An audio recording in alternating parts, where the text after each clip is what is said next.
Welcome to The Grant, the EU funding podcast.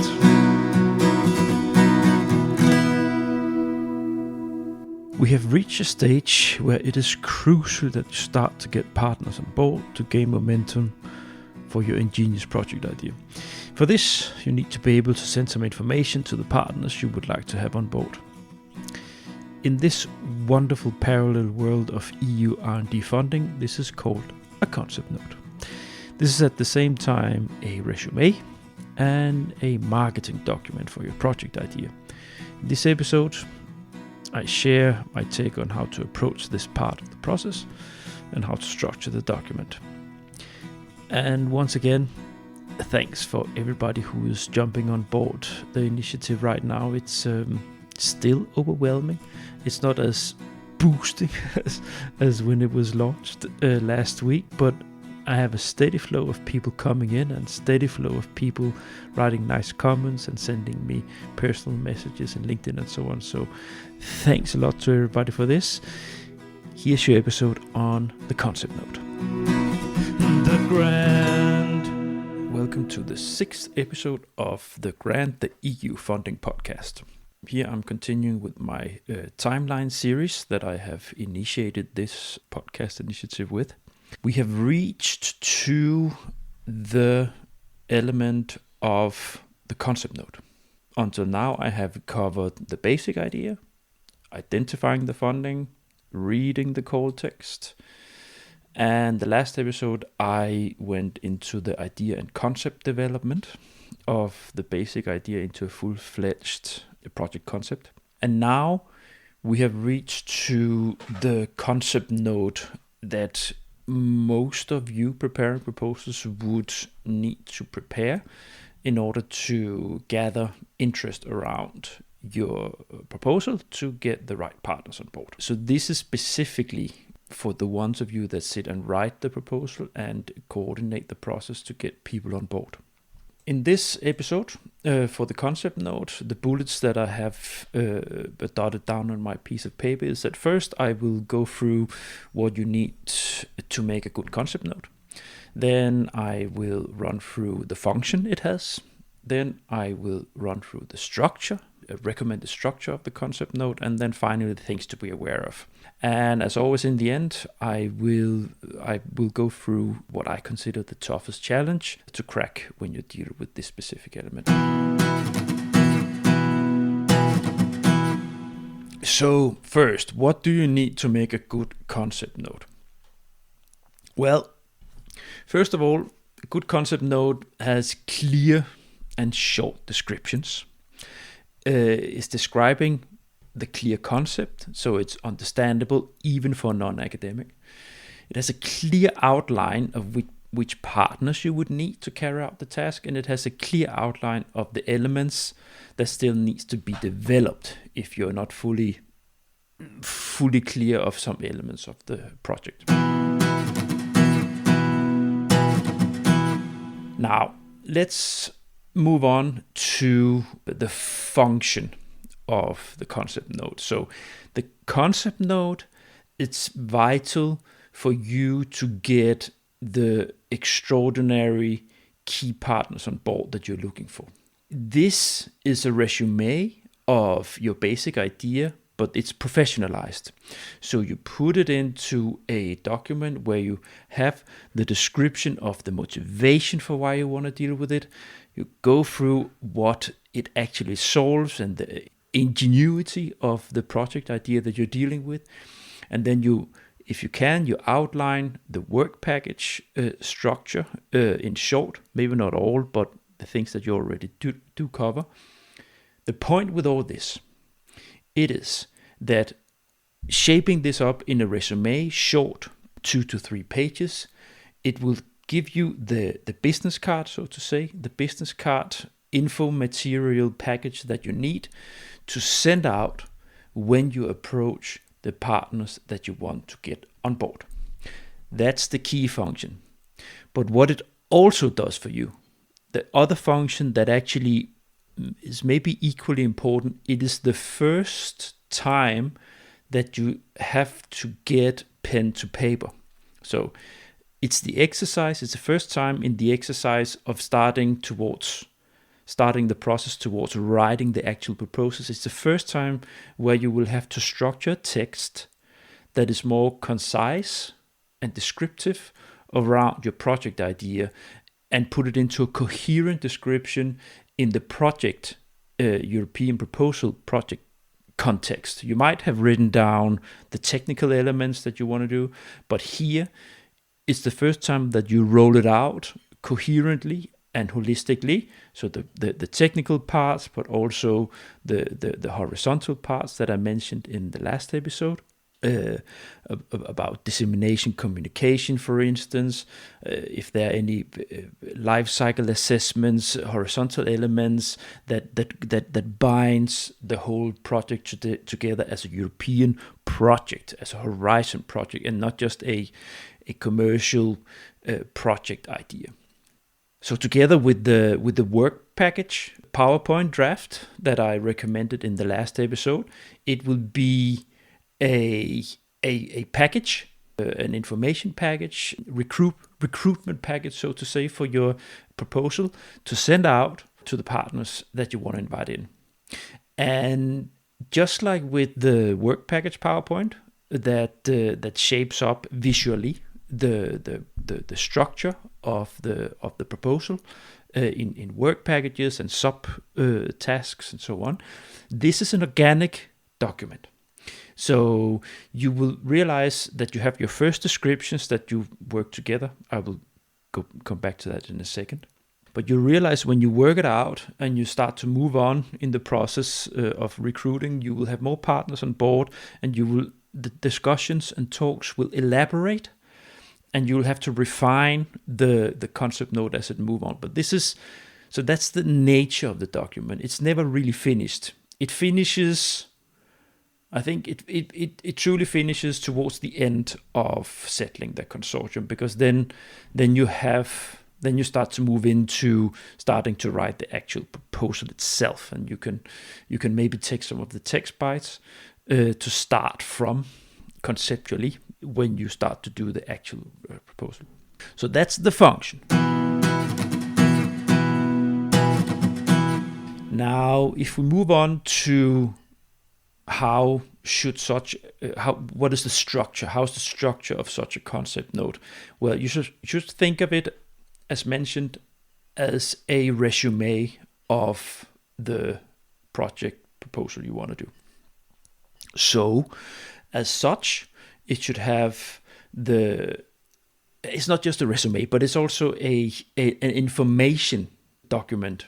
So it should be a brief that both includes the details, the formalities of the call that you're approaching, the call title, the deadline, and so on, but also in sections go through what the project is about and so on. So I'm just going to run through the different parts of the concept note. What I have done, I have looked into concept notes that I have been doing myself. I've been doing together with colleagues to try to shape it up for you, because these can be quite different looking. I've seen many different examples of how to attack the concept note to shape it up, but this is what I'm going to go through now. It's basically based on how a private consultancy company specialized on this does this. So it should be a pretty good outline for you, a recommendation of how to attack it. So in the concept notes that I've been doing, I would in the top put the project title. If there's no title yet, I would simply make up a title, a simple title relating to the call topic. Next, I would have the call topic title together with the code that I mentioned in the earlier episode on the call text, and then I would put the call deadline, so everybody knows when they receive this document what it's very important, actually, the deadline. So everybody knows what is the deadline, what are we shooting after, so they can immediately say, we cannot make this, it's not fitting with our internal calendar and so on, we don't have the time for this, or yeah, of course we will have the time for this. That's important. Also the call topic for the ones that do need so to Google it or find it themselves, to look it up. I would put a link to the call topic so the possible partner can click on the link and themselves go in and read the call text if they would like to. That's the top of the beginning of the concept note. That's just 3 or 4 lines.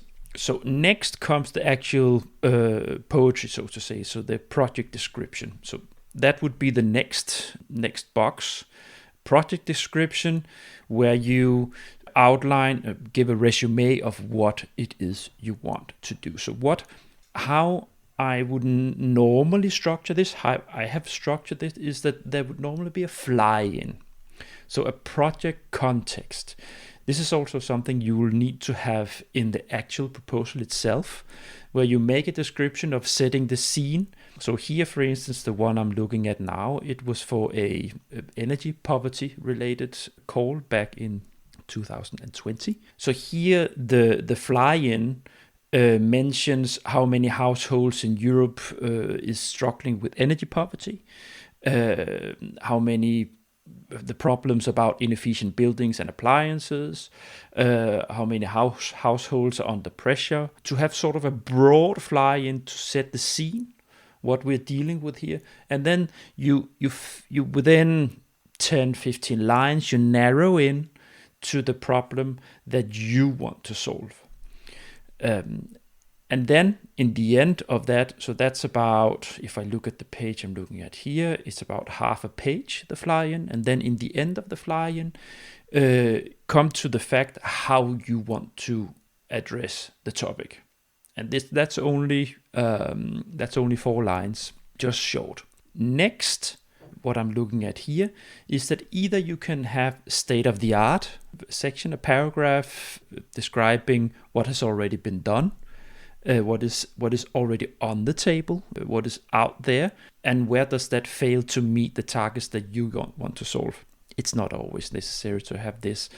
What you definitely need in the next paragraph under project description is your concept. So you need to describe the project concept and the objectives. So this, now it gets a little bit more detailed. You have the short description at the top, at the fly-in. But here you need to roll it out. So you describe the different elements of your concept, what it is dealing with.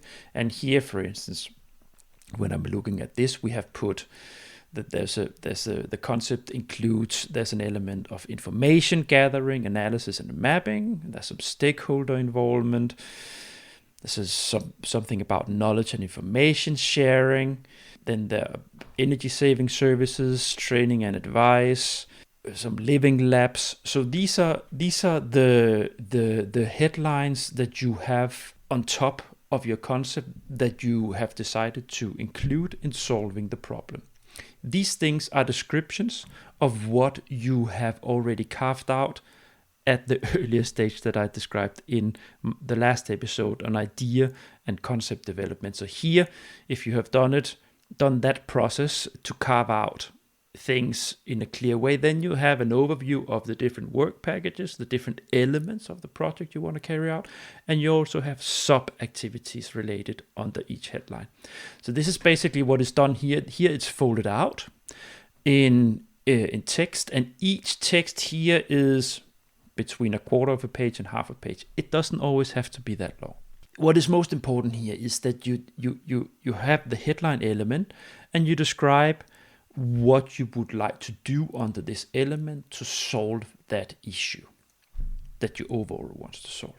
Then, when you have described those elements, maybe things need to be clear. You don't need to wander off with the text. I will get back to that. What you should also include here should be an impact description. So all EU proposals have a section on impact, and impact is what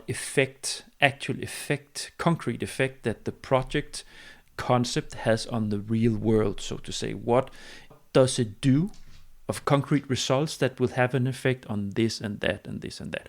So this is something to be aware of from a quite early stage, because it's very important, and it's getting more and more important as the framework programs move on, because the reason for this is because these are it's taxpayers' money that the EU Commission grant and give out. And of course, the Commission wants to make sure that it has an effect. So it's not just a project, empty project, so to say, a project that doesn't lead to anything, but that there is actually coming concrete results out that can lift us all further. Now, this is the first time where you need to focus on writing that out. It doesn't have to be long. It can be anything from 10 lines, quarter page, depending on how much reflection you've done on this already in the team or in the core group. But you need to start to put it down, because you need to reflect also as you write and understand, wait a minute, we need to look into this, or we need to look into this, we need to look in what kind of figures, what kind of concrete results concretely. If you don't understand that yet, you need to start having that understanding. So it's a good opportunity. It's also, as I mentioned earlier, that the concept note, it's not only a resume and a recruitment paper, it's also the first time that you start to put things down on paper and makes yourself reflect in the process towards writing the proposal. You start to get that reflection as you write, get a better understanding of the details of what you want to do. Finally, under the description of the project, you would put the work packages. So that's my recommendation anyway. So you show the partners you want to have on board that you already have a structure of the proposal, that the project is it's already thought, the first thoughts about how it should be rolled out, that's already there. And the reason why is because this document, you don't know how it's going to perceive. Some of the partners you will approach might be fine with just having description of the core technological idea or innovation process you want to do. But some might be more scrutinizing, some might be more detailed, some might be very critical. They might be very experienced with the EU project, and they might be invited into a handful of proposals where they are approached with such a concept note. And I dare you, they will choose the one that looks most professional and with the strongest partners on board. A perspective of having the strongest partners on board. I will get back to that. So mind you, you have to work the structure through to make it look as professional as possible. I will get back to that. Next element, partners. Sort for the different tasks that needs to be carried out. You need to put, or I recommend you to put a table into the concept where you list the profile you're looking for and the role that they're supposed to do. So it can be a university that you need for specific analysis or mapping activities or other kinds of research parts. You will have different companies, different private industry partners or SMEs that you would like to have involved to carry out specific technological elements. You might look for associations or clusters to deal with the dissemination, communication, and so on. This you should put. What is a little bit different from colleague to colleague that I work with or contact I've worked with, how to do this. Some of my colleagues, they put already the partners that are already on board. Some leave them out. And this is a matter of confidentiality. Some they prefer to keep it for themselves for the sake of the confidentiality of the clients who is on board. Some, that's me, I share it because it's very simple what I share. I don't share much other things, that I just share the name and what they're supposed to do, and that's it. But the reason why I am sharing mine is that it's a business card. It raises the attention if you have some strong partners, and it raises the acknowledgement if you can already show that you have, say, 5 or 6 partners on board, the longer that list is, the more you're likely to get the partners on board you need, because everybody knows that many proposals fall due to the lack of securing the partners that you need in due time. So the longer you can show that list, the more likely you are to get the ones on board that you need for the roles you need, because they will say, well, this one will come through as a strong concept, it's nice structured, it's professional, and they already have these partners on board. We would like to work with them on this. This is a thought. This is what I do. Some people work differently. But definitely what you do need, that's vital, because that's why you send out the document. You need to put what kind of profiles you're looking for and what they're supposed to do.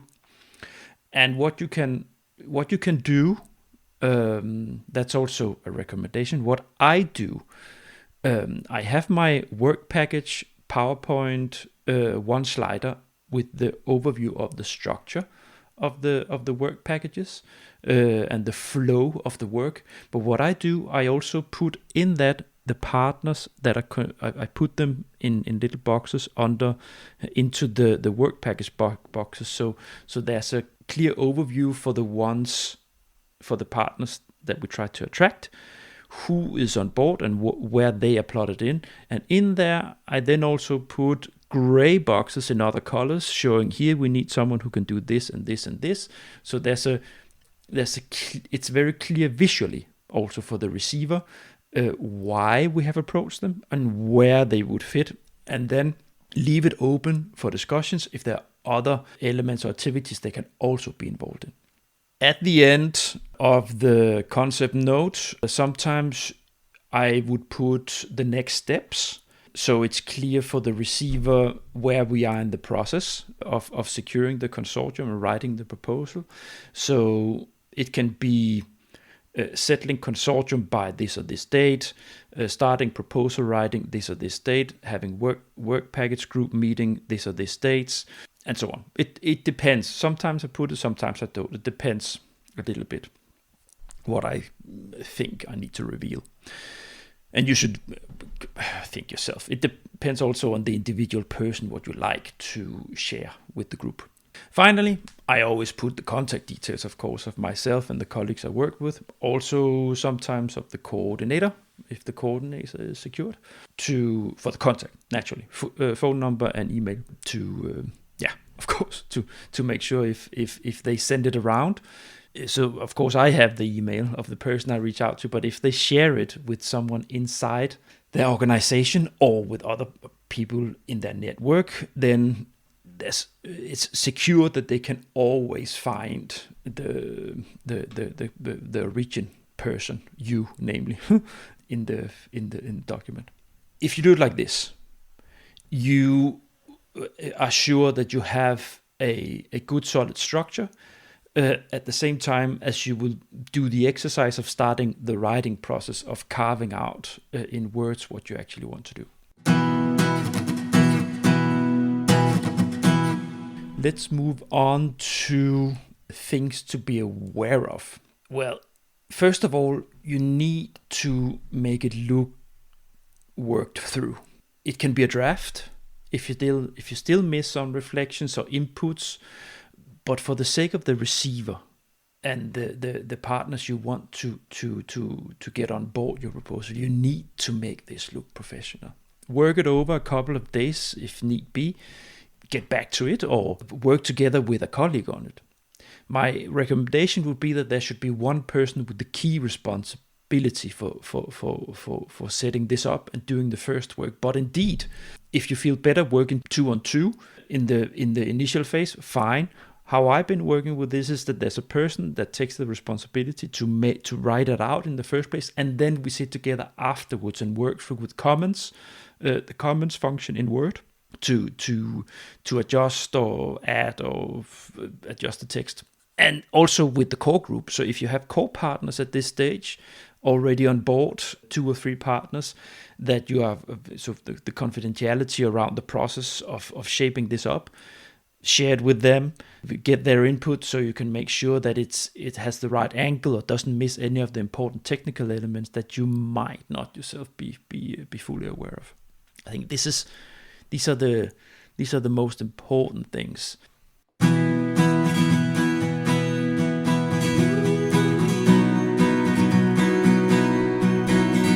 The grand. Yeah, so let's move on to the toughest challenge. The toughest challenge can sometimes be to keep it short, I would say. Short and clear, especially if you start to involve more people in the development of the document. Everybody wants their point of view in there, especially if you have co-partners that are very engaged. Sometimes you have the occasional contact that would really stress details about specific elements of the proposal, of the descriptions here, and there you need to be a little strict on the length of the information, because the receiver doesn't care for a 6-page document.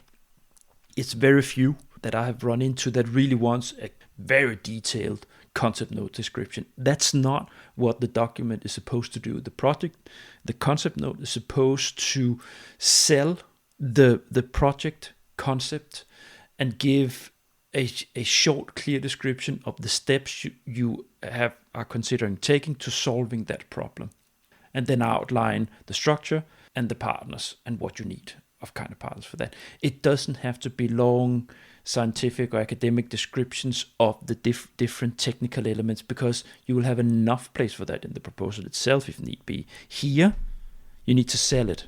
So it's very important to bear that in mind. So if you have run a straightforward idea development process, then much of the tooth grinding can be avoided, since you then just need to get things down on paper.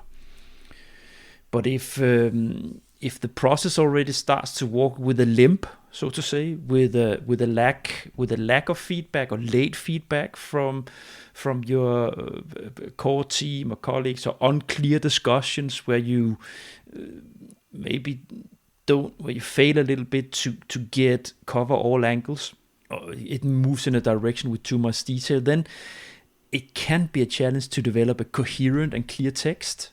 I think what I normally do, the colleagues I work with together on making these things as good as possible, is that take a lead. Either I have been taking a lead myself, or the colleague I work with, take the lead if you see that things are starting to slide. So if there are too much rumble, too many people start, too many kings, so to say, that wants to, too many little kings or queens that want to influence that, take the lead. And then you be a little demanding, or say, this is the length that I need. I don't need more. That's it. And we will describe it like this. Taking on a little bit of project lead role here, so to say, in the process. If you need to push people around for the info you need, that's what you need to do. If you can see that things are unclear, then get it clear with the contacts you have. And if they can't, be honest about it in the description. Say, here we need to discover more angles, and this is also why we're looking for these and these partners to cover that angle. And finally, dig yourself into some of the details if you need to. So you might yourself be involved in the technical, might be an engineer, you might be involved in technical elements already, so you know and can explain it. But if you're not, if you are a person that has been assigned internally to write the proposal, and the technical engineers or technical people, you need to liaison with them, do that. Take what you can and then dig yourself into things. That's what I have been doing. Sometimes I have the information I need. Sometimes I need to do desktop research and to acquire the knowledge that I need. At this stage, it's vital, because you move more and more towards a place at this part of the process where if you don't make this clear and strong enough, the concept and the way you want to do it and the way you want to and the way you describe it, then it might take you too long to get the right partners on board, or you might not at all get them on board, and then you fall. it falls, or you will get the consortium. You will get a consortium ready, but it might all be in vain because it's not enough. It's not the right profile to get the funding in the end. So it starts to be quite vital what happens now. Preparation is everything. So prepare. So here it's definitely, if you do a very well preparation work with the concept note, it's going to be much easier for you. That's my experience. It's going to be much easier for you to get the partners on board that you need. It's much easier to get the interest raised for what you want to do if you have made your homework well. No, that's it. I will be wrapping it up here. Next episode, I will be looking into very, very important partner value chain and partner search. Might have to stretch that over several episodes. I'll see how much it's going to take. But this is a vital element. This is almost a science in itself. This area of partner searching and partner value chain definition and consortia settling. That's up next. Hope you enjoyed listening to this. Thank you for listening to the end, and see you next time. Bye. I have created a website for this initiative. Check it out at thegrand.eu. Go and subscribe to this podcast and browse around to check out how the initiative is unfolding. When you subscribe, you will get access to the Grand LinkedIn group, which is where the interaction is going on between you, dear listeners, and me. Thanks for listening to the end, and looking so very much forward to build this up for you. Get the Grand! The Grand. You have been listening to The Grand, the EU funding podcast.